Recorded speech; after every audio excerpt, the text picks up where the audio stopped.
This call is now being recorded.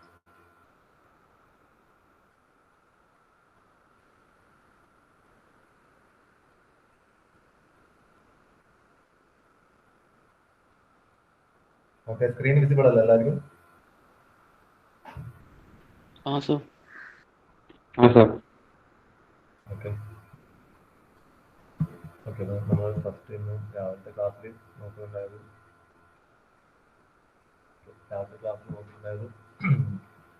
Metallurgy specimen preparation ആണല്ലേ, അതായത് microstructure and it's determination. അതാണ് നമ്മൾ നോക്കുന്നുണ്ടായത്. അതിൽ നമ്മൾ ക്രിസ്റ്റൽസ് നമുക്കറിയാം 3 ടൈപ്സ് ഉണ്ട്, അത് നമ്മൾ നോക്കി. അപ്പോൾ ഓരോ ടൈപ്പിനും അതിൻ്റെതായ ആപ്ലിക്കേഷൻസ് ഉണ്ടല്ലേ. Generally all engineering materials are polycrystalline nature അല്ലേ. എന്നിരുന്നാലും ഈവൻ സിംഗിൾ ക്രിസ്റ്റൽസിന് അതിൻ്റെതായ ആപ്ലിക്കേഷൻസ് ഉണ്ട്. Amorphous non crystalline amorphous materials ആയാലും അതിൻ്റെതായ ആപ്ലിക്കേഷൻ ഉണ്ട്. പക്ഷെ ഒരു മെറ്റലർജിക്കൽ മൈക്രോസ്കോപ്പിലൂടെ മൈക്രോസ്കോപ്പിലൂടെ നമ്മൾ യൂസ് ചെയ്യുമ്പോൾ നമുക്ക് ക്ലിയർ ആയിട്ട് ഒരു മൈക്രോസ്ട്രക്ചർ കിട്ടണമെങ്കിൽ അത് നമുക്ക് പോളിക്രിസ്റ്റലൈൻ മെറ്റീരിയൽസിന് മാത്രമേ അത് കിട്ടുക. സിംഗിൾ ക്രിസ്റ്റൽസിന് കേസിൽ ഈ അമോസസ് കേസിൽ നമുക്ക് ഫീച്ചേഴ്സ് ഒന്നും കാണാൻ വേണ്ടി പറ്റില്ല. അതാണ് സ്ലൈഡിൽ നമുക്കറിയാം സിംഗിൾ ക്രിസ്റ്റലൈസിൽ മൈക്രോസ്കോപ്പിലൂടെ നോക്കുമ്പോൾ കാണുന്നതാണ് ഈ സർക്കുലർ റൗണ്ട് ഇതിൽ കാണുന്നത്. സർക്കിളിനകത്ത് അത് നമുക്ക് ഫീച്ചേഴ്സ് കാണുന്നില്ല. അതിനുശേഷം നമ്മൾ ഓരോ ഇമേജസ് നോക്കി, ഓരോ ഇമേജസിൻ്റെ ബ്രെയിൻസും ബ്രെയിൻ ബൗണ്ടറീസൊക്കെ കാര്യങ്ങൾ. സർ സമായിന് ജോയിൻ ചെയ്യാൻ പറ്റുന്നില്ല. സമാഹിന് പറ്റുമല്ലോ, സമ ഇപ്പോൾ വന്നിനല്ലോ, അവർക്ക് ജോയിൻ ചെയ്തിട്ട് പോയതാണല്ലോ. അല്ല സർ, പിന്നെ കട്ടായി പോയി ഡിലീറ്റ് ആക്കിയിട്ട് ആപ്പ് പിന്നെ കയറ്റുന്നുണ്ടെന്ന് പറഞ്ഞിട്ട്.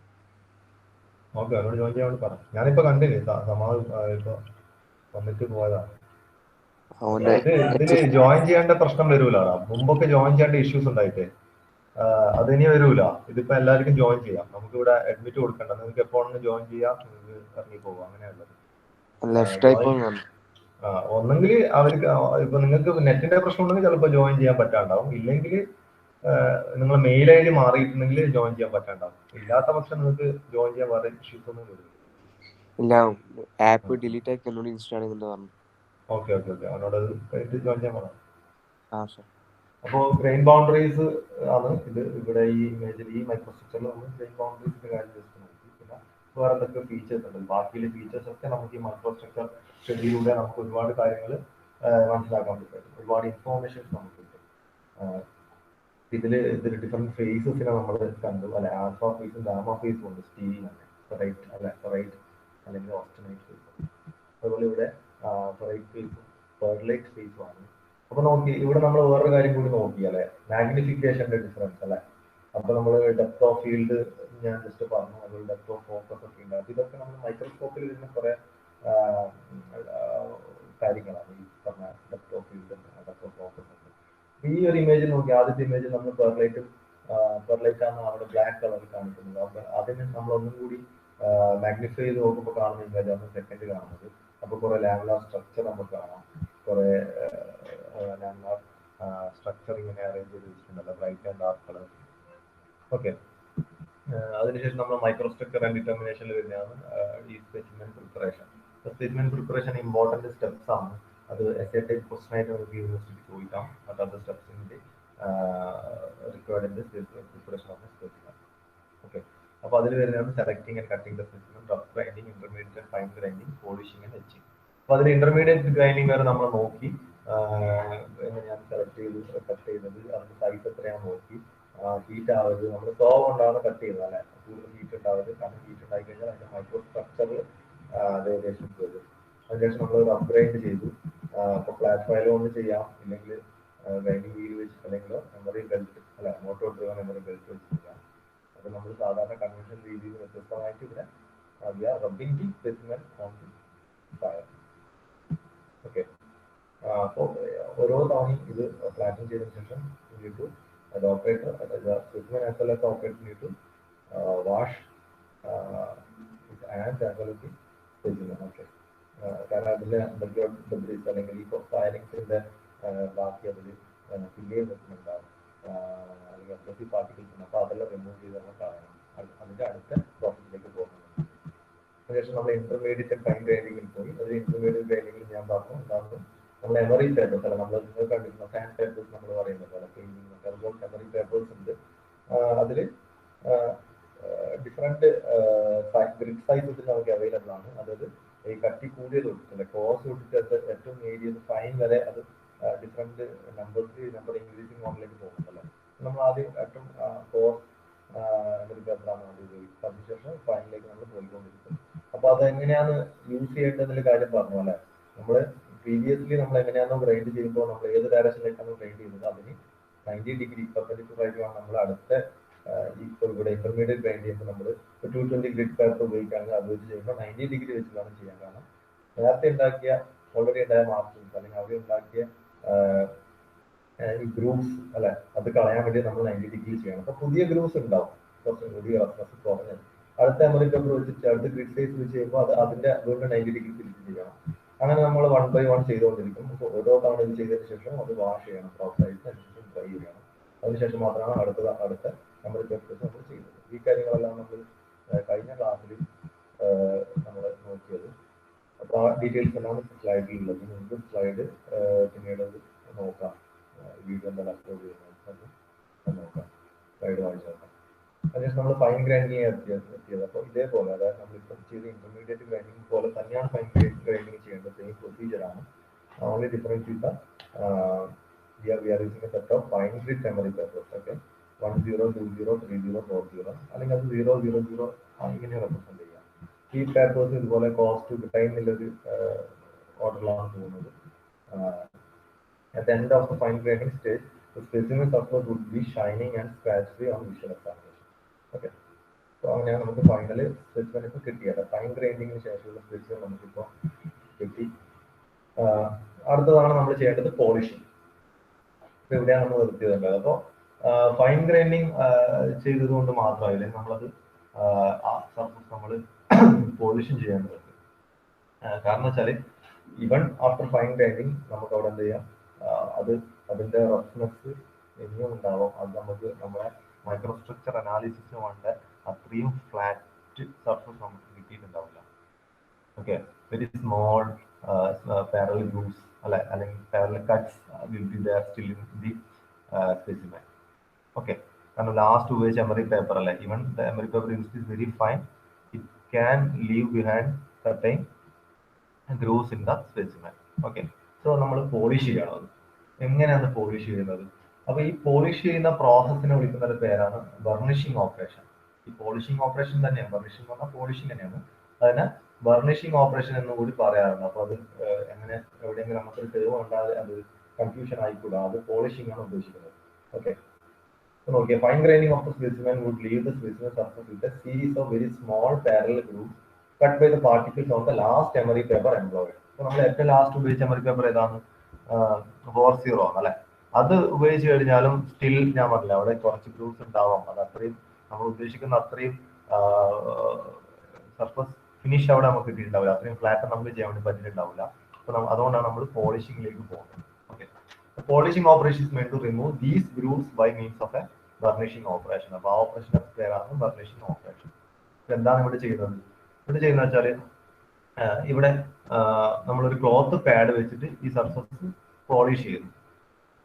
ഓക്കെ, ഇല്ലെങ്കിൽ നമ്മൾ അത് ഉപയോഗിക്കുന്ന ഒരു ലെതർ മെറ്റീരിയൽ ആണ്, ക്ലോത്ത് അല്ലെങ്കിൽ ലെതർ മെറ്റീരിയൽ. അപ്പോൾ ചെമോയിസ് ലെതർ എന്ന് ഇവിടെ കാണിച്ച് ആ ലെതറാണ് ഉപയോഗിക്കുന്നത്, അല്ലെങ്കിൽ നമ്മൾ ഒരു ക്ലോത്ത് പാഡ് ഉപയോഗിച്ചിട്ടാണ് നമ്മൾ പോളിഷ് ചെയ്യുന്നത്. അപ്പോൾ അതിലെന്താണ് അതിൽ പോളിഷിങ് എന്താണ് നമ്മൾ പോളിഷിംഗ് ഏജന്റ് അല്ലെങ്കിൽ പോളിഷിംഗ് മീഡിയം നമ്മൾ അതിൽ ഫില്ല് ചെയ്തിട്ടുണ്ടാവും, അല്ലെങ്കിൽ അതിൽ ഇംപ്രിഗ്നേറ്റ് ചെയ്തിട്ടുണ്ടാവും. Okay, so specimen surfaces are polished by means of a rotating cloth pad or a suitable cloth impregnated with a suitable polishing medium. Okay, അപ്പോൾ നമുക്ക് നോക്കാം ഏതൊക്കെ മീഡിയം എന്ന് നോക്കാം. നമുക്ക് the cloth is thoroughly wetted with distilled water and a small quantity of polishing powder or paste is applied onto the cloth. അപ്പോൾ നിങ്ങളിത് ഈ പ്രോസസ്സ് നിങ്ങൾ കണ്ടിട്ടുണ്ടാവും, ചില വീഡിയോസിലെല്ലാം നിങ്ങൾ കണ്ടിട്ടുണ്ടാവും. പോളിഷ് ചെയ്യുമ്പോൾ അവർ ഓൾറെഡി നമ്മളെ ഈ ഗ്രിഡ് പേപ്പർ വെച്ച് പോളിഷ് ചെയ്തതിനു ശേഷം നിങ്ങൾ കണ്ടിട്ടുണ്ടാവും ക്ലോത്ത് വെച്ചിട്ട് പോളിഷ് ചെയ്യുന്ന ചില ഇത് കണ്ടിട്ടുണ്ട്. അപ്പൊ നിങ്ങൾ കണ്ടിട്ടുണ്ടാവും ആ പോളിഷ് ചെയ്യുന്ന ആ പേപ്പറിന്റെ അല്ലെങ്കിൽ ആ ക്ലോത്തിന്റെ മുകളിൽ അല്ലെങ്കിൽ ഒരു ലെതർ പീസ് വെച്ചിട്ടായിരിക്കും അവർ പോളിഷ് ചെയ്യുന്നത്. അതിന്റെ മുകളിൽ അവർ ഒരു പേസ്റ്റും കൂടി അപ്ലൈ ചെയ്യുന്നത് കണ്ടിട്ടുണ്ടാവും. അത് വെച്ചിട്ടാണ് പിന്നെ പോളിഷ് ചെയ്യുന്നത്. സോ അതാണ് ഇവിടെ ഉപയോഗിക്കുന്ന ഈ പോളിഷിംഗ് മീഡിയം, പോളിഷിംഗ് ഏജന്റ് എന്ന് പറയുന്നത്. Okay, a constant drip of water is also applied to the wheel which is rotated at low speed. അപ്പൊ നമ്മളിവിടെ ഈ പോളിഷ് ചെയ്യുന്നത് നമ്മൾ ചെയ്യുന്നത് വെച്ചാൽ ഓൾറെഡി ഒരു വീലിലാണ് ഇത് ഉണ്ടാവുക. അപ്പൊ ആ വീൽ നമ്മൾ ലോ സ്പീഡിൽ റൊട്ടേറ്റ് ചെയ്തിട്ടുണ്ടാവും. ഓക്കെ, കണ്ടിന്യൂസ് വാട്ടർ സപ്ലൈയും കൊടുക്കുന്നുണ്ട് നമ്മൾ, നമുക്ക് ഹീറ്റ് അധികമാവാൻ വേണ്ടി പാടില്ല. The specimen is held against a rotating wheel with sufficient pressure and slowly moved in a direction opposite to the direction of rotation. അങ്ങനെയാണല്ലോ നമ്മൾ ചെയ്യാറ്. ഇപ്പോൾ വീൽ റൊട്ടേറ്റ് ചെയ്യുന്നുണ്ട്, അതിന് ഓപ്പോസിറ്റ് ആയിട്ടായിരിക്കും നമ്മളെ പ്രഷർ കൊടുത്തിട്ട് നമ്മൾ ഈ സ്പെസിമെൻ മൂവ് ചെയ്യുന്നത്. While the specimen itself is given a rotary motion by the operator. അപ്പോൾ ഈ സ്പെസിമെൻ ഈ റോട്ടറി വീൽ അല്ലെ, ഒരു റോട്ടറി വീൽ മൂവ് ചെയ്യുന്നുണ്ടാവും, അതിൽ ഈ ക്ലോത്ത് പാഡ് ഉണ്ടാവും, വെറ്റഡ് ക്ലോത്ത് പാഡ് ഉണ്ടാവും വിത്ത് ഇംപ്രിഗ്നേറ്റഡ് വിത്ത് സ്യൂട്ടബിൾ പോളിഷിംഗ് മീഡിയം. അതിന്റെ മുകളിലാണ് നമ്മൾ എന്തെങ്കിലും സ്പെസിമെൻ നമ്മൾ പ്രഷർ അപ്ലൈ ചെയ്ത് പിടിക്കുന്നത് അല്ലെ. ഓൾറെഡി റൊട്ടേറ്റ് ചെയ്യുന്നത്, അപ്പോൾ റൊട്ടേറ്റ് ചെയ്യുന്നതിന് ഓപ്പോസിറ്റ് ആയിട്ടാണ് ഈ ഓപ്പറേറ്റർ ഇതിനെ മൂവ് ചെയ്യുന്നത് with suitable sufficient pressure. Okay, അപ്പൊ ഈ മൂവ് ചെയ്യിക്കുന്നതിനോടൊപ്പം തന്നെ ഈ ഓപ്പറേറ്റർ എന്ത് ചെയ്യണം, ഇതിനൊന്ന് റൊട്ടേറ്റ് ചെയ്തുകൊണ്ടിരിക്കണം ഈ സ്പെസിമെൻ, എന്നാലേ അവിടെ കൃത്യമായിട്ട് പോളിഷിംഗ് നടക്കാൻ വേണ്ടിയിട്ടാണ്. അടുത്ത സ്റ്റെപ്പ് എന്താണ്? അപ്പൊ ഇതാണ് പോളിഷിംഗിൽ ചെയ്യുന്ന പ്രോസസ്സ്, അതാണ് ഇപ്പൊ പറഞ്ഞത്. അപ്പൊ നമ്മൾ സ്പെസിമെൻ നമുക്കറിയാം, നമുക്ക് ചിലപ്പോൾ നമ്മൾ ഉപയോഗിക്കുന്ന സ്പെസിമെൻ ഡിഫറെന്റ് മെറ്റീരിയൽസ് ആവാം. ഹാർഡർ സ്പെസിമെൻ ആവാം, അല്ലെങ്കിൽ അത് അയൺ കണ്ടന്റ് അല്ലെ, ഫെറസ് കണ്ടന്റ് ഉള്ള സ്പെസിമെൻ ആവാം, നോൺ ഫെറസ് ആവാം, അലോയ്സ് ഡിഫറെന്റ് അലോയ്സ് ആവാം, അങ്ങനെ ഡിഫറെന്റ് സ്പെസിമെൻ ആവാം. അപ്പൊ നോക്കിയാൽ ഹാർഡർ സ്പെസിമെൻ നമ്മൾ ഉപയോഗിക്കുന്നത് അയൺ ആൻഡ് സ്റ്റീൽ ആണെങ്കിൽ, ഇപ്പൊ സാധാരണയായിട്ട് ഹാർഡർ സ്പെസിമെൻസ് ആണ് അല്ലെ, അയൺ ആൻഡ് സ്റ്റീൽ. ഹാർഡർ സ്പെസിമെന്റെ കേസിൽ ആ ജനറലി ഗിവൺ 2 സ്റ്റേജ് പോളിഷിംഗ്, നമ്മൾ 2 സ്റ്റേജ് ആയിട്ടാണ് പോളിഷ് ചെയ്യുക. അതിൽ നോക്കിയേ, അപ്പൊ നമ്മൾ ഈ പോളിഷ് ചെയ്യുമ്പോഴും നമ്മൾ ഉപയോഗിക്കുന്ന ഈ പോളിഷിംഗ് മീഡിയം ഉണ്ടല്ലോ, അതിനും എന്താണ് പാർട്ടിക്കിൾ സൈസ് ഉണ്ടാവും. പോളിഷിംഗ് മീഡിയത്തിൽ ഉപയോഗിക്കുന്ന ആ ഒരു മെറ്റീരിയലിനും പാർട്ടിക്കിൾ സൈസ് ഉണ്ടാവും. 6 മൈക്രോൺസ് ആണ്. അപ്പൊ നോക്കിയേ, the first one using polishing agent with particle size of about 6 microns. ഏതൊക്കെയാണ് ഉപയോഗിക്കുന്നത് പോളിഷിംഗ് ഏജന്റ് ആയിട്ട്? നമ്മൾ ഈ ക്ലോത്ത് കൊണ്ട് ഉപയോഗിക്കുന്ന പോളിഷ് ചെയ്യുന്നതിൽ നമ്മൾ പോളിഷിംഗ് ഏജന്റ് കൂടി ഇംപ്രിഗ്നേറ്റ് ചെയ്യുന്നുണ്ടല്ലേ. ഏതാണ് പോളിഷിംഗ് ഏജന്റ്? അതൊരു diamond powder in the form of a paste or slurry and alumina powder are the common materials used. അപ്പൊ ഇവിടെ ഉപയോഗിക്കുന്ന മെറ്റീരിയൽ എന്താണ്? ഡയമണ്ട് പൗഡർ, അതിന്റെ diamond powder in the form of paste രൂപത്തിലുള്ള diamond powder and alumina Al2O3. ഇത് രണ്ടാണ് ഉപയോഗിക്കുന്നത്. Particle size എത്രയാണ്? 6 മൈക്രോൺ. ഇതാണ് ഫസ്റ്റ് സ്റ്റേജ് പോളിഷിംഗിന് ഉപയോഗിക്കുന്നത്. എപ്പോഴാണ്? Hard specimens like iron and steels ഉണ്ടാവുന്നത്. അതിനുശേഷം സെക്കൻഡ് സ്റ്റേജ് പോളിഷ് ചെയ്യുമ്പോൾ നമ്മൾ ഉപയോഗിക്കുന്നത് എത്രയാണ് സൈസ്? 0.5 to 1 മൈക്രോൺ സൈസിലുള്ള സെയിം മെറ്റീരിയൽ വെച്ചിട്ടാണ് നമ്മൾ സെക്കൻഡ് സ്റ്റേജ് ഓഫ് പോളിഷിംഗ് ചെയ്യുന്നത് in a different wheel. Okay, അപ്പൊ ആദ്യം ഒരു വീലാണ് നമ്മൾ ഇത് ചെയ്തത്. ഒരു റൊട്ടേറ്റിംഗ് വീൽ ഉണ്ടാവും, അതിലാണ് ഈ പറഞ്ഞ മെറ്റീരിയൽസ് ഉണ്ടാവില്ല, അതിലാണ് നമ്മൾ സ്പെസിമെൻ പ്രഷർ അപ്ലൈ റൊട്ടേറ്റ് ചെയ്തത്. അതിനുശേഷം നമ്മൾ സെക്കൻഡ് സ്റ്റേജ് ചെയ്യുന്നത് അടുത്തൊരു വീലിലാണ്, അവിടെ 0.5 to 1 മൈക്രോൺസിലാണ് ഈ പറഞ്ഞ മെറ്റീരിയൽസ് ഉള്ളത്, പോളിഷിംഗ് ഏജൻസ്. ഓക്കെ, അതാണ് ഹാർഡർ സ്പെസിമെൻസിന്റെ കേസിൽ. ഇനി non ferrous specimens are polished in single or double stage. Non ferrous ആയ മെറ്റീരിയൽസ് അല്ലെങ്കിൽ സ്പെസിമെൻസ് ഒന്നെങ്കിൽ സിംഗിൾ സ്റ്റേജിൽ പോളിഷ് ചെയ്യും അല്ലെങ്കിൽ ഡബിൾ സ്റ്റേജിൽ പോളിഷ് ചെയ്യും. അത് ഓരോ അലോയ്സിനെ ഡിപ്പെൻഡ് ചെയ്തിട്ട്. ഓക്കെ, സോ അവിടെ നമ്മൾ ഉപയോഗിക്കുന്നത് ഏജന്റ് അല്ലെങ്കിൽ മെത്തേഡ് അല്ല, നമ്മൾ ഉപയോഗിക്കുന്ന മീഡിയം എന്ന് വെച്ചാൽ മെഗ്നീഷ്യാണ് ഉപയോഗിക്കുന്നത്. അലൂമിന ഉപയോഗിക്കുന്നതിന് പകരം നമ്മൾ ഉപയോഗിക്കുന്നത് മെഗ്നീഷ്യാണ്, MgO2. സോ മെഗ്നീഷ്യ പൗഡർ ആണ് നമ്മൾ we are using magnesia powder instead of alumina. അതാണ് നോൺ ഫെറസ് സ്പെസിമെൻ ഉപയോഗിക്കുമ്പോൾ വ്യത്യാസം. ഇനി നമ്മൾ സ്പെഷ്യലായിട്ട് കോപ്പർ അലോയ്സിന്റെ കേസിൽ നമ്മൾ ഉപയോഗിക്കുന്ന പോളിഷിംഗ് പേസ്റ്റിന്റെ പേരാണ് ബ്രാസോ. ജസ്റ്റ് ഒരു പോയിന്റ് ആയിട്ട് പഠിക്കുക, ബ്രാസോ എന്നുള്ള പേസ്റ്റാണ് നമ്മുടെ കോപ്പർ അലോയ്സിന്റെ കേസിൽ പോളിഷിംഗ് പേസ്റ്റ് ആയിട്ട് ഉപയോഗിക്കുന്നത്. അപ്പോൾ ഇതാണ് പോളിഷിങ്ങിനെ കുറിച്ചിട്ട് നമുക്ക് ഇതിൽ പഠിക്കാനുള്ളത്. ഇനി പോളിഷ് ചെയ്തതിന് ശേഷം at the end of the fine polishing the specimen surface should be scratch free with a perfectly shining appearance. At the end of the polishing, the polishing surface should be perfectly scratch free with a perfectly shining appearance. Okay. അപ്പൊ നമ്മളിപ്പോ ഈ സ്പെസിമെനിൽ നോക്കി കഴിഞ്ഞാൽ നമുക്ക് നമ്മുടെ ഒരു mirror പോലെ അല്ലെ, മിറർ പോലെ നമുക്ക് നമ്മുടെ ഫേസ് തന്നെ ഇത് കാണാൻ പറ്റണം. അപ്പോ ഈ ഫൈനൽ പോളിഷിങ്ങിന് ശേഷം നമ്മൾ ഈ പറഞ്ഞ ഗ്രൈൻഡിങ് ചെയ്തു, rough grinding, intermediate, fine grind ചെയ്തു, അതിനുശേഷം പോളിഷിംഗ് കൂടി ചെയ്തു. അതിനുശേഷം അത് അത്രയും സ്ക്രാച്ച് ഫ്രീ ആയിട്ടായിരിക്കില്ല സ്പെസിമെൻ സർഫസ് ആണ് നമുക്കിപ്പോൾ കിട്ടൽ അല്ലെ. അപ്പോൾ അതിന് ഒരു ഷൈനിങ് അപ്പിയറൻസ് ആയിരിക്കും ഉണ്ടാവുക. അപ്പൊ നമ്മൾ ഈ സ്പെസിമെൻ വ്യൂ ചെയ്ത് കഴിഞ്ഞാലോ ഓപ്പറേറ്റർ നമ്മൾ വ്യൂ ചെയ്യുന്ന ആളുടെ ഫേസ് നമ്മൾ അതിൽ ഒരു മിറർ പോലെ കാണണം. എന്നാൽ മാത്രമേ നമുക്കത് പെർഫെക്റ്റ്ലി പോളിഷ്ഡ് എന്ന് പറയാൻ വേണ്ടി പറ്റും. അല്ലെങ്കിൽ നമ്മളത് നമ്മളെ ഈ മെത്തേഡ് അല്ല നമ്മൾ ചെയ്ത കാര്യം സക്സസ്ഫുൾ ആണെന്ന് പറയാൻ വേണ്ടി പറ്റും. ജസ്റ്റ് നോക്കിയിട്ട് നമുക്ക് പറയാം. പക്ഷെ അങ്ങനെയല്ല ശരിക്കും ചെയ്യേണ്ടത്. നമ്മൾ എന്താ ചെയ്യുന്നത്, ഈ ഫിനിഷ് പോളിഷിങ്ങിന് ശേഷം സ്പെസിമെൻ നമ്മൾ എന്ത് ചെയ്യും, വാഷ് ചെയ്യും.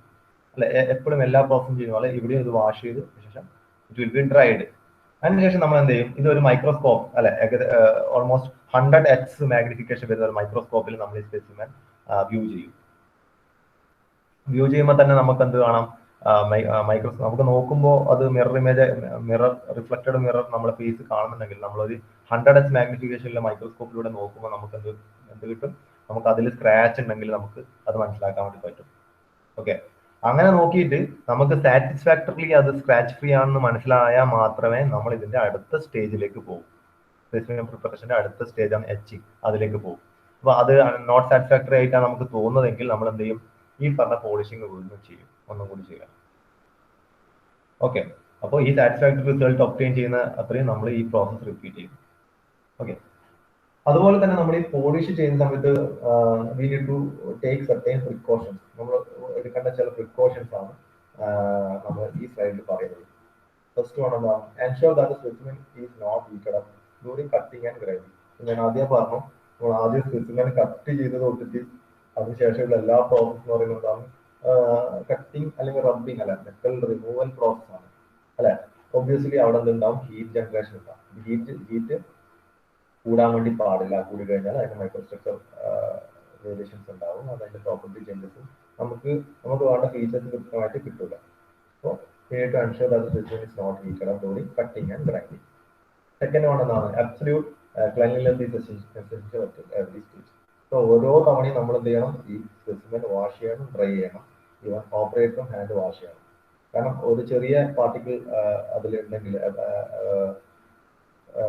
പുറത്ത് പാർട്ടിക്കിൾ അതിൽ വന്നു കഴിഞ്ഞാൽ അല്ലെങ്കിൽ എന്തെങ്കിലും ഡെബ്രിസ് വന്നു കഴിഞ്ഞാൽ അത് നമുക്ക് കൃത്യമായിട്ട് ഇമേജ് കിട്ടില്ല. കാരണം അത്രയും മാഗ്നിഫൈ ചെയ്തിട്ടാണ് നമ്മൾ ഇമേജ് എടുക്കുന്നത്. ഓക്കെ, നെക്സ്റ്റ് പോയിന്റ് എന്താണ്, deep scratches cannot be removed by polishing. Specimen has to be ground again step by step. Okay, അപ്പൊ നമ്മൾ ഈ ഗ്രൈൻഡിങ് പ്രോസസ്സും ഫൈൻ ഗ്രൈൻഡിങ് കഴിഞ്ഞതിന് ശേഷമാണ് നമ്മൾ എവിടത്തെ കൊണ്ടുവരുന്നത്, we are taking to polishing. അപ്പൊ പോളിഷിംഗ് കഴിഞ്ഞിട്ട് നമ്മൾ ഈ 100x മാഗ്നിഫിക്കേഷൻ ഉള്ള ലെൻസിലൂടെ അല്ലെങ്കിൽ മൈക്രോസ്കോപ്പിലൂടെ നോക്കിയിട്ട് വീണ്ടും നമ്മൾ സ്ക്രാച്ചസ് കാണുന്നുണ്ടെങ്കിൽ, സ്ക്രാച്ചസ് കാണുന്നത് വെച്ചാൽ ഡീപ് സ്ക്രാച്ചസ് ഉണ്ടെങ്കിൽ നമുക്കത് വീണ്ടും പോളിഷ് ചെയ്തുകൊണ്ട് കാര്യമില്ല. നമ്മൾ എന്ത് ചെയ്യണം, വീണ്ടും അത് ഗ്രൈൻഡിങ്ങിലേക്കാണ് തിരിച്ചെടുത്തിട്ട് വീണ്ടും അത് ഗ്രൈൻഡ് ചെയ്തിട്ട് അതിനുശേഷം പോളിഷ് ചെയ്യാനുള്ളതാണ്. Apply only light pressure during grinding and polishing.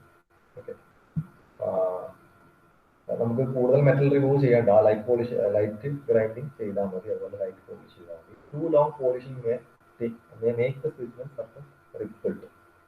Okay, അപ്പൊ നമുക്ക് ലൈറ്റ് പോളിഷിംഗ് മാത്രമേ ആവശ്യമുള്ളൂ. കൂടുതൽ പോളിഷ് ചെയ്താൽ നമുക്ക് കൃത്യമായ സ്ട്രക്ചർ വ്യൂ ചെയ്യാൻ വേണ്ടി പറ്റില്ല. കാരണം എച്ചിങ്ങിൽ നമ്മൾ ഇതൊക്കെ റിമൂവ് ചെയ്യേണ്ടതാണ്. ഓക്കെ, ഇത്രയും കാര്യങ്ങളാണ് പോളിഷിംഗിൽ വരുന്നത്. അപ്പൊ നമ്മളിപ്പോ നോക്കിയതെന്നാണ് selecting and cutting the specimen, then rough grinding, then intermediate grinding, then fine grinding, and finally we are polishing the surface. Polishing in പറയുന്നതാണ് ബർണിഷിംഗ് ഓപ്പറേഷൻ. ഓക്കെ, പോളിഷ് ചെയ്യുമ്പോൾ ഹാർഡർ മെറ്റീരിയൽസിനാണെങ്കിൽ നമ്മൾ ഉപയോഗിക്കുന്ന പോളിഷിംഗ് ഏജൻസ് ഏതെല്ലാം നമ്മൾ നോക്കിയല്ലേ.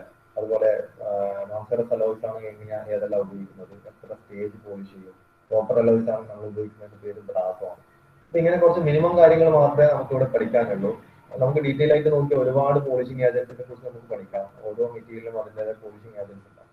ഓക്കെ, ഫൈനലി പോളിഷിംഗ് സാറ്റിസ്ഫാക്ടറി ആണോ നമ്മൾ എങ്ങനെ മനസ്സിലാക്കുക, അത് 100x മാഗ്നിഫിക്കേഷനിൽ മൈക്രോസ്കോപ്പിലൂടെ വ്യൂ ചെയ്യുമ്പോൾ നമുക്ക് സ്ക്രാച്ച് ഫ്രീ ആണെന്ന് സാറ്റിസ്ഫാക്ടറി സ്ക്രാച്ച് ഫ്രീ ആണെന്ന് നമുക്ക് തോന്നിയത്. അപ്പോൾ നല്ലൊരു ഇതിൽ ഈ പ്രോസസ്സിൽ വർക്ക് ചെയ്യുന്ന ഒരാൾക്ക് അത് പ്രാക്ടിക്കൽ നോളജിലാക്കി അത് മനസ്സിലാക്കിയിട്ട് ഇത് സാറ്റിസ്ഫാക്ടറി ആണോ അല്ലയോ എന്ന് നമുക്ക് ഉറപ്പ് വരുത്താൻ വേണ്ടി പറ്റും. അതിനുശേഷം നമുക്ക് ഒന്നെങ്കിൽ ഇത് റിപ്പീറ്റ് ചെയ്യാം, അല്ലെങ്കിൽ നമുക്ക് അടുത്ത പ്രോസസ്സിലേക്ക് പോകാം. അടുത്ത പ്രോസസ്സിലേക്ക് പോകുമ്പോൾ അടുത്ത പ്രോസസ്സാണ് എച്ചിങ് അല്ലെ, ECHIH. അപ്പൊ നമ്മൾ എച്ച് ചെയ്യുന്നതിന് മുമ്പ് ഞാൻ പറഞ്ഞു, before being etched specimen can be viewed for inclusion slags, flakes etcetera. അപ്പൊ ഇതൊന്നും ഉണ്ടാവാൻ വേണ്ടി പാടില്ല. അപ്പോൾ എച്ചിങ് നമ്മൾ ചെയ്യുന്നത് പറഞ്ഞാൽ the mechanism of polishing can leave A flawed or amorphous layer of metal on the surface. Polish ചെയ്യുമ്പോൾ എന്താ ചെയ്യുന്നത്, അതിന്റെ മുകളിൽ ഒരു ലെയർ വരികയാണ് അല്ലെ, ലെയർ ഫോർമേഷൻ ആണ് ചെയ്യുന്നത് അതിന്റെ മുകളിൽ അല്ലെ. ശരിയല്ലേ? അതിന്റെ മെറ്റല് അതിന്റെ മുകളിൽ നമ്മൾ അതിന്റെ മുകളിലെ റഫ്നെസ് കുറക്കുകയും ചെയ്യുന്നുണ്ട്. അതിന്റെ കൂടെ തന്നെ ചെറിയൊരു ഒരു ലെയർ അവിടെ ഫോം ചെയ്യുന്നുണ്ട്. So polishing it can leave A flawed or amorphous layer. Amorphous material ആകുമ്പോൾ നമുക്ക് ഫീച്ചേഴ്സ് ഒന്നും കിട്ടൂല നമ്മൾ മൈക്രോസ്ട്രക്ചർ സ്റ്റഡി എടുത്താൽ. അപ്പോൾ അവിടെ ഒരു ഫ്ലോഡ് ഒരു അമോർഫസ് ലെയറും കൂടി ക്രിയേറ്റ് ചെയ്തിട്ടുണ്ടാവും വൈൽ ഡൂയിങ് പോളിഷിംഗ്. സോ നമ്മൾ എന്ത് ചെയ്യണം, ആ ഒരു ഫ്ലോഡ് ലെയർ അല്ലെങ്കിൽ അമോർഫസ് ലെയർ നമ്മൾ റിമൂവ് ചെയ്യണം. അത് റിമൂവ് ചെയ്യുന്ന പ്രോസസ്സാണ് എച്ചിങ്. ഓക്കെ, അപ്പൊ പോളിഷ് ചെയ്യുമ്പോൾ ഓൾറെഡി എന്തായി, നമ്മളെ സർഫസ് പോളിഷ് ചെയ്ത് കിട്ടി, പക്ഷെ നോക്കിയ പോളിഷിങ്ങിന്റെ ഒരു ലെയർ അവിടെ ഫോം ചെയ്തിട്ടുണ്ടാവും. അപ്പൊ നമുക്ക് ശരിക്കും സർഫസ് ഫിനിഷ് ചെയ്ത് കിട്ടിയാൽ മതി, പക്ഷെ അത് കൂടാണ്ട് ഈ ലെയറിന്റെ ആവശ്യം നമുക്കില്ല. ഈ ലെയർ നമ്മൾ റിമൂവ് ചെയ്യണം. അതിന് വേണ്ടിയിട്ട് നമ്മൾ എച്ചിങ് ചെയ്യുന്നത്. Okay, so unless the layer is remove the true structure will not be revealed. അതുകൊണ്ടാണ് we need to remove this flawed or amorphous layer. So what we are doing, etching is done on a polished specimen to remove the flawed layer produced by polishing. An etchant is used to dissolve this layer and remove it so that the microstructural features are visible under a microscope. The flawed layer acts as a covering above the polished surface as on the figure. അപ്പോൾ ഇപ്പൊ ഞാൻ പറഞ്ഞ കാര്യം തന്നെയാണ്. അപ്പൊ നമുക്ക് figure നോക്കാം. അതിന് മുമ്പ് ഒരു പോയിന്റ് കൂടി ഉണ്ട്. A lighter etching will remove the flawed layer and expose the grain, while a deeper etch will remove some portion of the grains as well as in figure. Figure നോക്കിയാൽ നമുക്ക് ഇവിടെ ഒരു ഫിഗർ കാണുന്നുണ്ട് അല്ലെ? ഇപ്പൊ നമുക്കെല്ലാം കാണാൻ വേണ്ടി പറ്റുന്നുണ്ടാവും ഫിഗർ. ഈ ഫിഗറിൽ നോക്കിയാൽ നമ്മൾ കാണുന്നത് നമ്മളെടുത്ത സ്പെസിമെൻ ആണ്. നമ്മൾ ഉപയോഗിച്ച സ്പെസിമെൻ ആണ് ഇപ്പോൾ ആ ഫിഗറിലുള്ളത് വിചാരിക്കാം. നമ്മൾ ഉപയോഗിച്ച് കട്ട് ചെയ്തെടുത്ത സ്പെസിമെൻ 10 to 15 mm ഡയമീറ്ററിൽ. ആ സ്പെസിമെന്റെ ആ മുകളിലത്തെ ലെയർ ആണ് നമ്മൾ ഈ പറഞ്ഞ ഗ്രൈൻഡിങ്ങും ഇന്റർമീഡിയറ്റ് ഗ്രൈൻഡിങ്ങും ഫൈൻ ഗ്രൈൻഡിങ്ങും പോളിഷിങ്ങും ഒക്കെ ചെയ്തത്. അപ്പൊ നോക്കി, ആ പോളിഷ്ഡ് സർഫസ് ആണ് ഏറ്റവും മുകളിൽ കാണിക്കുന്നത്. അവിടെ അതൊരു ഫ്ലോഡ് മെറ്റൽ ആണ് അല്ലെ? അവിടെ ഒരു പർട്ടിക്കുലർ വിധത്തിലില്ല, അത്രയും ലെയർ നമുക്ക് ആവശ്യമില്ല. കാരണം അതിന്റെ അടിയിലുള്ള ഭാഗം നമുക്ക് വേണ്ടത്. കാരണം പോളിഷ് ചെയ്യുമ്പോൾ ഉണ്ടായ ഒരു ലെയറാണ്, ക്രിയേറ്റ് ചെയ്ത ലെയറാണ് അവിടെ കാണിക്കുന്നത്. അപ്പൊ അത് ഡയറക്റ്റ് പോളിഷ് ചെയ്ത സാധനം നമ്മൾ വ്യൂ ചെയ്യുകയാണെങ്കിൽ നമുക്ക് മൈക്രോസ്കോപ്പിലൂടെ നമുക്ക് ഫീച്ചേഴ്സ് ഒന്നും കൃത്യമായിട്ട് കാണൂല. സ്ക്രാച്ചസ് നമുക്ക് ഉണ്ടെങ്കിൽ മനസ്സിലാക്കാം, അല്ലാണ്ട് നമുക്ക് ഫീച്ചേഴ്സ് കാണാൻ വേണ്ടി പറ്റൂല. നമുക്ക് ഗ്രെയിൻ സൈസും കാര്യങ്ങളൊക്കെ ഡിറ്റർമിൻ ചെയ്ത് ബുദ്ധിമുട്ടായിരിക്കും. നമുക്കത് ആ ലെയർ കളയണം. അപ്പൊ നമ്മൾ എന്ത് ചെയ്തു, നമ്മൾ അപ്പോൾ ആഫ്റ്റർ ഗ്രൈൻഡിങ് ആൻഡ് പോളിഷിങ്ങിനാണ് ഫസ്റ്റ് ഫിഗർ കാണിക്കുന്നത്. Second figure after light etching and third one after deep etching. അപ്പോൾ എച്ചിങ് ചെയ്യുമ്പോൾ എന്താ സംഭവിക്കുന്നത്, ശരിക്കും ഒരു എച്ചന്റ് വെച്ച് ഡിഫറെന്റ് എച്ചൻസ് ഉണ്ട്. അതെന്താ നമ്മൾ നോക്കാം അടുത്ത സ്ലൈഡിൽ. അപ്പോൾ എച്ചിങ് വെച്ച് ചെയ്യുമ്പോൾ ആ ലെയറിനെ അത് ഡിസോൾവ് അലിയിച്ച് കളയാൻ ചെയ്യുന്നത്. ഈ എച്ചന്റ് റിയാക്ഷൻ അത് അലിയിച്ച് കളയും. അത് നോക്കിയാൽ രണ്ടാമത്തെ ഫിഗറിൽ ആ മുകളിലത്തെ ലെയർ പോയി അല്ലെ? അപ്പൊ രണ്ടാമത്തെ ഫിഗറിൽ നമുക്ക് ഇപ്പൊ എന്താണത്, കൃത്യം നമുക്ക് ഗ്രെയിൻസ് നമുക്ക് കാണാം അല്ലെ? ഓരോ ക്രിസ്റ്റലും എ എന്നൊരു ക്രിസ്റ്റലാണ്, ബി എന്നൊരു ക്രിസ്റ്റലാണ്, ഇൻ ബിറ്റ്വീൻ ഗ്രെയിൻ ബൗണ്ടറി ആണ് അല്ലെ? നമുക്ക് കൃത്യമായിട്ട് വ്യൂ ചെയ്യാൻ വേണ്ടി പറ്റും. അതൊരു മൈക്രോസ്കോപ്പിലൂടെ നോക്കിയാൽ നമുക്ക് അതിനെ കൃത്യമായി അതിന്റെ സ്ട്രക്ചർ നമുക്ക് വ്യൂ ചെയ്യാൻ വേണ്ടി പറ്റും. അപ്പൊ നമ്മൾ നോക്കിയാൽ ലൈറ്റ് എച്ചിങ് ചെയ്യാൻ, ഡീപ്പ് എച്ചിങ് ചെയ്യാം. ലൈറ്റ് എച്ചിങ് ചെയ്ത് കഴിഞ്ഞാൽ എന്ത് സംഭവിച്ചാൽ ആ ഒരു ഫ്ലോഡ് മെറ്റൽ, ആ പോളിഷ്ഡ് സർഫസ് മാത്രമേ റിമൂവ് ആയി കിട്ടും. ഡീപ്പ് എച്ചിങ് ചെയ്ത് കഴിഞ്ഞാൽ എന്ത് ചെയ്യും, കുറച്ച് ഗ്രെയിൻസും കൂടി ചിലപ്പോൾ ഡിസോൾവ് ആയി പോകും. അപ്പോ ഡീപ്പ് എച്ചിങ് ചെയ്താലുള്ള ഒരു ഗുണം എന്ന് വെച്ചാൽ, ഇപ്പൊ നമുക്കറിയാം, ഇപ്പോ ഇതിന് നോക്കി എവിടെയൊക്കെ നമുക്കറിയാം എവിടെയൊക്കെ എന്തുണ്ട്. അപ്പൊ മൂന്നാമത്തെ ഫിഗറാണ് ഡീപ്പ് എച്ചിങ് ചെയ്തതിന് ശേഷം ഒരു ഫിഗർ. അപ്പോൾ നമുക്കറിയാം ഫസ്റ്റ് എച്ചിങ് ചെയ്ത് കഴിയുമ്പോൾ മുകളിലത്തെ ആ ഫ്ലോഡ് മെറ്റൽ റിമൂവ് ആയി അല്ലെ? ആ ഒരു ലെയർ റിമൂവ് ആയി പോയി നമുക്ക് ഗ്രെയിൻസ് കാണാം. പക്ഷെ ഗ്രെയിൻസും ചിലപ്പോൾ ഡിസോൾവ് ആയി പോകും ഈ എച്ചിങ് ഉപയോഗിക്കുമ്പോൾ. അപ്പൊ ഏത് ഗ്രെയിൻസ് ആണ്, എവിടുത്തെ ഗ്രെയിൻസിന് എവിടെയുള്ള ആറ്റംസ് ആണ് ഡിസോൾവ് ചെയ്യുന്നതെന്നാണ് നമ്മൾ നോക്കുന്നത്. നമുക്കറിയാം ഗ്രെയിൻസിൽ ആറ്റംസ് എല്ലാം ഒരു പർട്ടിക്കുലർ ഫാഷനിൽ അറേഞ്ച് ചെയ്തിട്ടുണ്ട്. പക്ഷെ ബൗണ്ടറി വരുന്നിടത്ത് എന്താവും, അത് ഇറഗുലർ അറേഞ്ച്മെന്റ് ആയിരിക്കും അല്ലെ? ബൗണ്ടറി വരുന്ന സ്ഥലങ്ങളിൽ ആറ്റംസ് ചിലപ്പോൾ അടുത്തടുത്തുണ്ടാവും, ചിലപ്പോൾ ദൂരമായിരിക്കും. അതിൽ റെഗുലാരിറ്റി ഉണ്ടാവില്ല. പക്ഷെ ബൗണ്ടറിക്ക് ശേഷം അടുത്ത ക്രിസ്റ്റൽ വരുമ്പോൾ അല്ലെങ്കിൽ അടുത്ത ഗ്രെയിൻ വരുമ്പോൾ വീണ്ടും റെഗുലർ ആയിട്ട് ആറ്റംസ് അറേഞ്ച് ചെയ്തിട്ടുണ്ടാവും. അപ്പൊ ഇതുപോലെ ഇറഗുലർലി അറേഞ്ച്ഡ് ആറ്റംസ് ഉണ്ടാവില്ലേ ഈ ഗ്രെയിൻ ബൗണ്ടറീസിൽ? അതുപോലത്തുള്ള ആറ്റംസ് പെട്ടെന്ന് തന്നെ ഇത് എച്ചിങ് ഏജൻസിൽ പെട്ടെന്ന് തന്നെ അത് ഡിസോൾവ് ആയി പോകും. അപ്പൊ എന്താ സംഭവിക്കുക, ഈ ഗ്രെയിൻ ബൗണ്ടറി വരുന്ന റീജിയനിലെ ആറ്റംസ് എല്ലാം പെട്ടെന്ന് ഡിസോൾവ് ആയി പോകും ഡീപ്പ് എച്ചിങ് ചെയ്താൽ. അപ്പൊ നമുക്ക് മൈക്രോസ്ട്രക്ചറിലൂടെ നോക്കുമ്പോൾ ഗ്രെയിൻ ബൗണ്ടറീസ് കൃത്യമായിട്ട് വിസിബിൾ ആവും. അപ്പൊ അതാണ് ഡീപ്പ് എച്ചിങ്ങിൽ ചെയ്യുന്നത്. അതാണ് ലാസ്റ്റ് സ്ലൈഡിൽ നമ്മൾ പറഞ്ഞത്, last point. Lighter etching will remove the flawed layer and expose the grains, while a deeper etch will remove some portion of the grain as well. Okay, അപ്പോൾ ഡീപ്പ് എച്ച് ചെയ്ത് കഴിഞ്ഞാൽ grain ബൗണ്ടറീസിലുള്ള ആറ്റംസും കൂടി പോയിട്ട് നമുക്ക് കൃത്യമായിട്ട് നമുക്ക് വ്യൂ ചെയ്യാൻ വേണ്ടി പറ്റുന്നത്. കുറച്ചും കൂടി ക്ലിയർ ആയിട്ടുള്ള ഒരു ഇമേജ് നമുക്ക് കിട്ടും മൈക്രോസ്കോപ്പിൽ. ഓക്കെ, അപ്പൊ അതാണ് എച്ചിങ്ങിൽ വരുന്നത്. എച്ചിങ്ങിന്റെ അടുത്ത പോയിന്റ് എന്ന് വെച്ചാൽ എങ്ങനെയാണ് എച്ചിങ് ചെയ്യുന്നത്, അപ്പൊ എന്താണ് എച്ചിങ്ങിന്റെ കാര്യമാണ് ഇപ്പൊ പറഞ്ഞത് അല്ലെ, എന്താണ് എച്ചിങ് എങ്ങനെയാണ് ചെയ്യുന്നത്. So before starting etching the process തുടങ്ങുന്നതിന് we need to clean the specimen. Before etching the specimen, the specimen must be absolutely clean, otherwise it will stain during etching. So നമ്മളത് ക്ലീൻ ചെയ്യണം first. Specimen is washed in running water. The surface is swabbed with a cotton wool dipped in soap solution and again washed in running water. The surface should be dried immediately by a hot air dryer. ഇതാണ് ചെയ്യുന്നത്. ആദ്യം normal വാട്ടറിൽ wash ചെയ്തു, അതിനുശേഷം ഒരു cotton wool എടുത്തു, അതിൽ soap solution ഇട്ടിട്ട് നമ്മൾ വീണ്ടും അതിനെ വാഷ് ചെയ്തു with running water. And after that will hot air dryer വെച്ച് നമ്മൾ അതിനെ ഡ്രൈ ചെയ്തു. ഇതാണ് നമ്മൾ ക്ലീനിങ് പ്രോസസ് ചെയ്തത്. To ensure better cleanliness. ഇത് മാത്രമല്ല, ഇതിന് ശേഷം നമ്മൾ എന്ത് ചെയ്യുന്നുണ്ട്, പിന്നെയും കുറച്ചും കൂടി ക്ലീൻ ആണെന്ന് എൻഷുർ ചെയ്യാൻ വേണ്ടി നമ്മൾ എന്ത് ചെയ്യും, ഇറ്റ് ഈസ് ഡിപ്ഡ് അല്ലെ, the specimen is dipped in boiling alcohol. Boiling alcohol methylated സ്പിരിറ്റിൽ നമ്മളത് ഡിപ്പ് ചെയ്യും അബൌട്ട് 2 minutes. ഓക്കെ, ഇവിടെ ആൽക്കഹോൾ ബോയിലിംഗ് ആണ്. ആൽക്കഹോൾ അങ്ങനെ ഹീറ്റ് ചെയ്തത് electrically heated ആണ്. Okay, alcohol is electrically heated. In that alcohol, that heating boiling alcohol, we are dipping the specimen to ensure better cleanliness. അപ്പോൾ അതാണ് fourth point. അപ്പോൾ cleaning process നോക്കി ആദ്യം water കൊണ്ട് ക്ലീൻ ചെയ്തു, പിന്നെ സോപ്പ് ഉപയോഗിച്ചു, കോട്ടൺ അല്ലെ കൊണ്ട് ഡിപ്പ് ചെയ്തിട്ട് അത് സോപ്പ് ഉപയോഗിച്ചിട്ട് കഴുകി, വീണ്ടും റണ്ണിങ് വാട്ടറിൽ കഴുകി, വീണ്ടും അത് ഡ്രൈ ചെയ്തു, പിന്നെ ക്ലീൻനെസ് ഉറപ്പുവരുത്താൻ വേണ്ടി അതിനോട് ആൽക്കഹോൾ ബോയിലിംഗ് ആൽക്കഹോൾ 2 minutes അത് അവിടെ വാഷ് ചെയ്ത് ഡിപ്പ് ചെയ്ത് വെച്ചു അല്ലെ. സോ ക്ലീനിങ് പ്രോസസ് ആണ്. ക്ലീനിങ് കംപ്ലീറ്റ് ആയ നമ്മൾ അടുത്ത പ്രോസസ് വെച്ചാൽ എച്ചിങ്ങിന്റെ പ്രോസസ് ആണ് ചെയ്യുന്നത്. When thoroughly clean, the specimen is etched by dipping the specimen into the etching reagent. എച്ചിങ്ങിന് നമ്മൾ നേരത്തെ പോളിഷിങ്ങിന് നമ്മൾ ഉപയോഗിച്ച ഏജന്റ് പോലെ മീഡിയം പോലെ ഇവിടെയും എച്ചിങ് റിയേജൻസ് ഉപയോഗിക്കുന്നുണ്ട്. അതൊക്കെയാണ് എച്ചിങ് റിയേജൻസ് പറയാം. സോ ഇത് എച്ചിങ് റിയേജൻസിൽ ഡിപ്പ് ചെയ്ത് വെച്ചു. വി ആർ അജിറ്റേറ്റിംഗ് ഇറ്റ് അല്ലെ, അത് നമ്മൾ അജിറ്റേറ്റ് ചെയ്തു for about several seconds depending upon material. ഓരോ മെറ്റീരിയൽ ഡിപ്പെൻഡിങ് അത് എത്രയാണ് അറിയേണ്ടത്, അത് പ്രാക്ടിക്കലായിട്ട് നമ്മൾ മനസ്സിലാക്കേണ്ടതാണ്.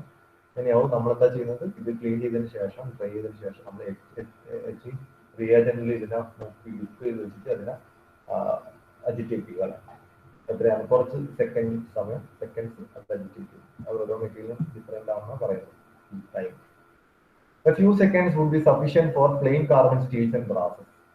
Okay, while several minutes would be necessary for stainless steels. Stainless steels ആറാണ്, അപ്പോൾ അതിന് കൂടുതൽ സമയം നമ്മൾ ചെയ്യേണ്ടത്. Then the specimen is very quickly transferred to running water to wash away the etching reagent. After drying, the surface is examined by naked eye. അപ്പോൾ നമ്മൾ എപ്പോഴും എച്ച് ചെയ്ത് കഴിയുമ്പോൾ നമുക്ക് ആദ്യം നമ്മൾ പോളിഷ് ചെയ്ത് കഴിയുമ്പോൾ നമുക്ക് എന്താ ഇത് മിറർ ലൈക്ക് ഇമേജ് അല്ലെ, മിറർ പോളിഷ്ഡായി നമുക്ക് കിട്ടിയത് അല്ലെ. പോളിഷ് ചെയ്ത് കഴിയുമ്പോൾ നമുക്ക് നമ്മൾ നോക്കുന്ന ഓപ്പറേറ്ററിന്റെ മുഖം അതിൽ കാണാൻ പറ്റുന്നതാണ്. ബട്ട് ആഫ്റ്റർ എച്ച് ചെയ്യുമ്പോൾ എന്താ ഈ സർഫസ് ഡള്ളാവാൻ വേണ്ടി പറ്റും. അപ്പോൾ ഇതിന്റെ ഗ്രെയിനിന്റെ ബൗണ്ടറീസിലും പോയിട്ട് ഈ എച്ചിങ് റിയേജൻസ് വന്ന് അവിടെ പിടിച്ചു നിൽക്കാൻ വേണ്ടി തോന്നും അല്ലെ. അപ്പൊ അത് നമുക്ക് ക്ലിയർ ആയിട്ട് നമുക്ക് നമ്മൾ നേക്കഡ് ഐ കൊണ്ട് നോക്കുമ്പോൾ തന്നെ നമുക്ക് വലിയ വലിയ ഗ്രെയിൻസ് സൈസ് ആണെങ്കിൽ നമുക്ക് അത് വ്യൂ ചെയ്യാൻ വേണ്ടി പറ്റും. അത് ഡള്ളായി നമുക്ക് ഏകദേശം ഗ്രെയിൻസൊക്കെ നമുക്ക് തന്നെ നോക്കി തന്നെ വ്യൂ ചെയ്യാൻ വേണ്ടി പറ്റും. Then specimen is very quickly transferred to running water to wash away the etching reagent. After drying, the surface is examined by naked eye. During etching, the bright appearance of the surface would be lost and become dull. And in certain materials, the grain structure may even be visible. Okay, ഞാൻ പറഞ്ഞില്ല ചില grain structure നമുക്ക് കാണാൻ വേണ്ടി പറ്റും മൈക്രോസ്കോപ്പിൽ ഇല്ലാതെ തന്നെ നമുക്ക് എച്ച് ചെയ്തതിനു ശേഷം കാണാൻ വേണ്ടി പറ്റും. Once the specimen has been etched successfully, the surface would become uniformly dull. Okay, successful ആയിട്ട് എച്ച് ചെയ്തു കഴിഞ്ഞ് നമ്മൾ മനസ്സിലാക്കുന്നത് യൂണിഫോം ആയിട്ട് അത് പ്രാക്ടിക്കലായിട്ട് നമ്മൾ മനസ്സിലാക്കേണ്ടതാണ്. നമുക്ക് നോക്കിയാൽ ചിലപ്പോൾ മനസ്സിലാവുന്നില്ല, യൂണിഫോംലി അത് ഡള്ളായിട്ടുണ്ടാവും. ഓക്കെ, അത് വിത്ത് പ്രാക്ടീസ് ആണ്. നമുക്കിത് ഒബ്സർവ് ചെയ്തിട്ട് അതിൻ്റെ ഡിഗ്രി ഓഫ് ഡൾനെസ് ഒബ്സർവ് ചെയ്തിട്ട് നമുക്ക് എപ്പോഴാണ് എച്ചിങ് ഈ പ്രോസസ് സ്റ്റോപ്പ് ചെയ്യേണ്ടത് നമുക്ക് മനസ്സിലാക്കാം.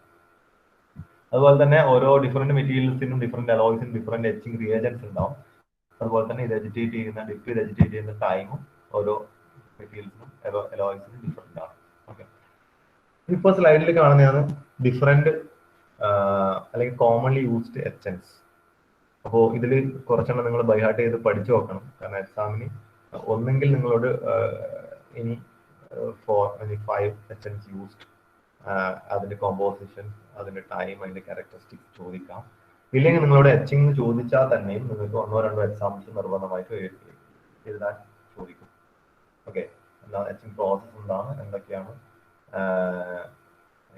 With examples, any two examples അല്ലെങ്കിൽ ഫ്യൂ എക്സാമ്പിൾസ് ആണ് ചോദിക്കും. അപ്പം എച്ചൻസിന്റെ പേര് നെയിമോട് കൊടുത്തിട്ടുണ്ട്, നൈട്രൽ, പിക്രാൽ, ആൽക്കലൈൻ സോഡിയം പിക്രേറ്റ്, അങ്ങനെ ഓരോ എച്ചൻസും ഉണ്ട്, അതിന്റെ കോമ്പോസിഷൻസും ഉണ്ട്, അതിന്റെ ക്യാരക്ടറിസ്റ്റിക്സും ഉണ്ട്, അതിന്റെ ടൈം, ആസിഡ് അമോണിയം പെർസൾഫേറ്റ്, അതുപോലെ അമോണിയം ഹൈഡ്രജൻ പെർസൾഫേറ്റ്, അങ്ങനെ ഒരുപാട് എച്ചൻസ് നമുക്കിവിടെ കൊടുത്തിട്ടുണ്ട് സൈഡിൽ. അപ്പോൾ നിങ്ങളെ ടെക്സ്റ്റിലും നിങ്ങളുടെ നോട്ട്സിലും അത് ഉണ്ടാവും, അപ്പോൾ അത് പഠിക്കാം. അപ്പോൾ ഇത്രയുമാണ് നമ്മൾ. അതുപോലെ തന്നെ എച്ചിങ്ങിൽ ലാസ്റ്റ്, അപ്പോൾ നമ്മളിപ്പോൾ എച്ചിങ് പ്രോസസ് ചെയ്തു, അല്ലെങ്കിൽ ഡിപ്പ് ചെയ്തു കഴിഞ്ഞ് എച്ചിങ് പ്രോസസ് ചെയ്തു. If etching is not successful, എന്ത് ചെയ്യും? നേരത്തെ പോളിഷിംഗ് സക്സസ്ഫുൾ ആയില്ലെങ്കിൽ നമ്മൾ വീണ്ടും റീപോളിഷ് ചെയ്യണം. ഈവൻ ബിഗർ സ്ക്രാച്ചസ് ഉണ്ടെങ്കിൽ നമ്മൾ വീണ്ടും ഒരു ഗ്രൈൻഡിങ്ങിലേക്ക് ഉണ്ടാവും അല്ലെ. If etching is not successful, the specimen should be repolished to remove the etching surface and etch layer. വീണ്ടും പോളിഷ് ചെയ്ത് എച്ചിങ് സർഫസ് റിമൂവ് ചെയ്തിട്ട് വീണ്ടും അതിനെ എച്ച് ചെയ്യും. Excessive etching would destroy the fine structural details and may also require repolishing and re-etching. അപ്പോൾ നോക്കി, എച്ചിങ്ങും കൂടുതലാവാൻ വേണ്ടി പാടില്ല, അത് കുറയാനും പാടില്ല, അത് ഒരു ഒപ്റ്റിമം വാല്യൂ ആണ്. അത് പ്രാക്ടിക്കലി നമുക്ക് മനസ്സിലാക്കാൻ വേണ്ടി പറ്റും. അത് ഓവർ എച്ച് ആയി കഴിഞ്ഞാൽ നമ്മൾ വീണ്ടും റീപോളിഷ് ചെയ്യണം, റീഎച്ച് ചെയ്യേണ്ട അവസ്ഥയിലേക്ക് പോകും. After etching, the surface should not be touched with anything. It should be examined immediately before oxidation. ഇപ്പോൾ എച്ച് ചെയ്ത് കഴിഞ്ഞാൽ അത് വീണ്ടും അത് ഓക്സിഡേഷന് വിധേയമാകാം, അല്ലെങ്കിൽ കണ്ടാമിനേഷൻസ്, അറ്റ്മോസ്ഫിയറിക് പൊല്യൂഷൻ്റെ കണ്ടാമിനേഷൻസ് ഒക്കെ വരാം. സോ അപ്പോൾ നമ്മൾ എത്രയും പെട്ടെന്ന് തന്നെ എച്ചിങ് വന്നു കഴിഞ്ഞാൽ നമ്മൾ അത് സർഫസ് പിന്നെ ടച്ച് ചെയ്യാൻ വേണ്ടി പാടില്ല, അത് ഡയറക്റ്റ്ലി നമ്മൾ മൈക്രോസ്കോപ്പിക് അനാലിസിസിന് വേണ്ടി മൈക്രോസ്കോപ്പിലേക്ക് എടുക്കും. ഓക്കെ, ഇത്രയും കാര്യങ്ങളാണ് നമ്മൾ ഈ സ്പെസിമെൻ പ്രിപ്പറേഷനിൽ നമ്മൾ പഠിക്കുന്നത്. ഇത്രയുമാണ് നമ്മൾ നോക്കുന്നത്. ഇനി നമ്മൾ ചെയ്യേണ്ടതാണ് സ്പെസിമെൻ പ്രിപ്പയർ ചെയ്തു അല്ലെ. നമ്മൾ ആദ്യം നോക്കി എങ്ങനെയാണ് സ്പെസിമെൻ കട്ട് ചെയ്ത്, സ്പെസിമെൻ എങ്ങനത്തെയൊക്കെയാണ് ആദ്യം നോക്കി അല്ലെ, ഏതെല്ലാം ടൈപ്പ് ഉണ്ട്, സിംഗിൾ ക്രിസ്റ്റൽ ആവാം, പോളി ക്രിസ്റ്റൽ ആവാം, അമോർഫസ് ആവാം. നമ്മൾ എഞ്ചിനീയറിംഗ് മെറ്റീരിയൽസ് പോളി ക്രിസ്റ്റൽ ആയതുകൊണ്ട് നമ്മൾ അതിന്റെ ഒരു സ്പെസിമെനാണ് കട്ട് ചെയ്തെടുക്കുന്നത്. സ്പെസിമെൻ എങ്ങനെയാണ് സെലക്ട് ചെയ്യുന്നത് നോക്കി, എങ്ങനെ കട്ട് ചെയ്യും, ഏത് ഷേപ്പിലാണ് കട്ട് ചെയ്യുന്നത്, കട്ട് ചെയ്യാൻ ഉപയോഗിക്കുന്നത് എന്താണ്, അതിനുശേഷം ഹീറ്റ് കൂടാവോ കുറയാവോ, അതിനുശേഷം നമ്മൾ അത് ഗ്രൈൻഡ് ചെയ്യുന്നു, എങ്ങനെ ഗ്രൈൻഡ് ചെയ്യുന്നു, ഏതെല്ലാം മെത്തേഡ്സ് ഉപയോഗിക്കുന്നുണ്ട്, അതൊക്കെ നോക്കി. ഇന്റർമീഡിയറ്റ് ഗ്രൈൻഡിങ്ങിനും ബിഗ് സൈസ് പേപ്പേഴ്സ് ഉപയോഗിക്കുന്നുണ്ട്, ഏതൊക്കെ നമ്പർ പേപ്പർ ഏത് ഓർഡറിലാണ് ഉപയോഗിക്കുന്നത്. ഓരോന്നിന് ശേഷം നമ്മൾ അതിനെ പ്രോപ്പറായിട്ട് വാഷ് ചെയ്യണം അല്ലെ. അതിനുശേഷം ഫൈൻ ഗ്രൈൻഡ് ചെയ്തു, അതിന് ഏതൊക്കെ ബിഗ് സൈസ് പേപ്പറാണ് ഉപയോഗിച്ചത്. അതിനുശേഷം നമ്മൾ പോളിഷ് ചെയ്തു, പോളിഷ് ചെയ്യുമ്പോൾ ഉണ്ടാകുന്ന പ്രശ്നങ്ങളൊക്കെ നോക്കി, പോളിഷിംഗ് ഏജൻസ് ഏതൊക്കെയാണ് ഉപയോഗിക്കുന്നത്, ഹാർഡർ മെറ്റീരിയൽസിന് ഏതെല്ലാം, അലൂമിനിയം നോൺ ഫെറസ് മെറ്റീരിയൽസിന് ഏതൊക്കെയാണ്, ഈ കാര്യങ്ങളൊക്കെ നോക്കി. പോളിഷ് സക്സസ്ഫുൾ ആണോ അല്ലയോ എന്ന് എങ്ങനെ തീരുമാനിക്കുന്നത് നോക്കിയത്, 100 മാഗ്നിഫിക്കേഷൻ മൈക്രോസ്കോപ്പിലൂടെ നോക്കിയിട്ട് അതെങ്ങനെയാണ് തീരുമാനിക്കുന്നത് നോക്കി. പ്രിക്കോഷൻസ് ടേക്കൺ വൈൽ പോളിഷിംഗ് എന്തൊക്കെയാണ് നോക്കി, കുറച്ച് പോയിന്റ്സ്. അതിനുശേഷം സക്സസ്ഫുൾ ആയിട്ട് പോളിഷ് ചെയ്ത് കഴിഞ്ഞാൽ നമ്മൾ അടുത്ത പ്രോസസ് എച്ചിങ്ങിലേക്ക് പോയി. എച്ചിങ് എങ്ങനെയാണ് ചെയ്ത് നോക്കി. എച്ചിങ് നമുക്ക് ഡീപ്പ് എച്ചിങ് ചെയ്യാം, ലൈറ്റ് എച്ചിങ് ചെയ്യാം. ഡീപ്പ് എച്ചിങ് ചെയ്ത് നമുക്ക് ഗ്രെയിൻ ബൗണ്ടറീസിൽ ഏറ്റവും കൂടുതൽ ഡിസോൾവ് ആയി പോയി നമുക്ക് ഗ്രെയിൻ ബൗണ്ടറീസ് എല്ലാം ക്ലിയർ ആയിട്ട് വിസിബിൾ ആവും. എച്ചിങ് പ്രോസസ് എങ്ങനെയാണ് ചെയ്ത് നോക്കി. അതിൽ ഫസ്റ്റ് ക്ലീൻ ചെയ്യണം. ആ ക്ലീനിങ്ങിൽ ലാസ്റ്റ് ആയിട്ട് നമ്മൾ ആൽക്കഹോൾ സൊല്യൂഷനിൽ നമ്മൾ ഡിപ്പ് ചെയ്യുന്നുണ്ടല്ലോ, ബോയിലിംഗ് ആൽക്കഹോൾ ഡിപ്പ് ചെയ്യുന്നുണ്ട്. എച്ചിങ്ങും പ്രോപ്പർ, അവസാനം എച്ചിങ് പ്രോപ്പർ ആയോ അല്ലയോ എന്ന് നമുക്കറിയാം. നമുക്ക് യൂണിഫോം ആയിട്ട് മെറ്റീരിയൽ ഡള്ളായിട്ട് നമുക്ക് വേണം. ഓവർ എച്ചിങ് ആയാലും അണ്ടർ എച്ചിങ് ആയാലും അത് വീണ്ടും നമ്മൾ റീ എച്ചിങ് അല്ലെങ്കിൽ റീപോളിഷിങ് ചെയ്യേണ്ടി വരും. അപ്പോൾ അത് കൃത്യമായിട്ട് എച്ചിങ് നടന്നോ ഇല്ലയോ എന്നില്ല, നമുക്ക് കൃത്യമായിട്ട് പ്രാക്ടിക്കലായിട്ട് എക്സ്പീരിയൻസ് ഉള്ളവർക്ക് മാത്രമേ മനസ്സിലാക്കാൻ പറ്റും.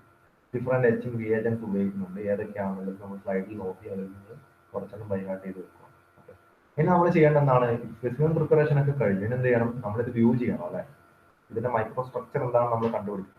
അതിനുവേണ്ടി നമ്മൾ എന്ത് ചെയ്യണം, അത് നമ്മൾ മൈക്രോസ്കോപ്പിന്റെ അകത്ത് കൂടി നോക്കണം അല്ലെ.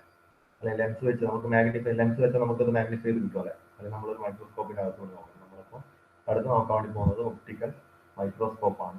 അപ്പോൾ നോക്കാം, മൈക്രോസ്കോപ്പിന്റെ അകത്ത് ഇത് വെക്കുന്ന സമയത്ത് എപ്പോഴും നമ്മൾ വ്യൂവിന് പെർപെൻഡിക്കുലർ ആയിട്ടായിരിക്കും നമ്മൾ സർഫസ് കൊടുക്കുന്നത് അല്ലെ. ഫ്ലാറ്റ് സർഫസ് എപ്പോഴും നമ്മൾ വ്യൂവിന്റെ പെർപെൻഡിക്കുലർ ആയിട്ടായിരിക്കും ഫിക്സ് ചെയ്യേണ്ടത്.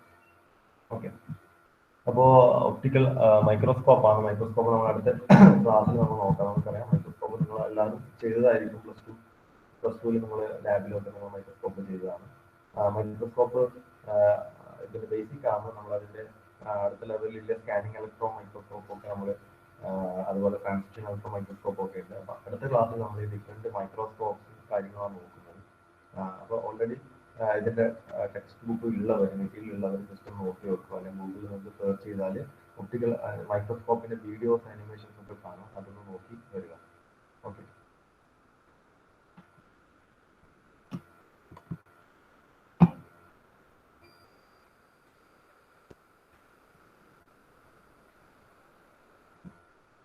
ഓക്കെ, അറ്റൻഡൻസ്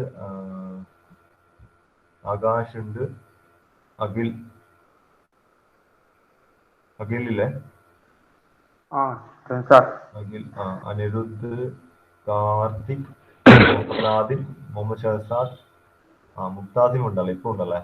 മുക്താസിം രാവിലെ ഉണ്ടായിട്ടല്ലോ. മുക്താസിം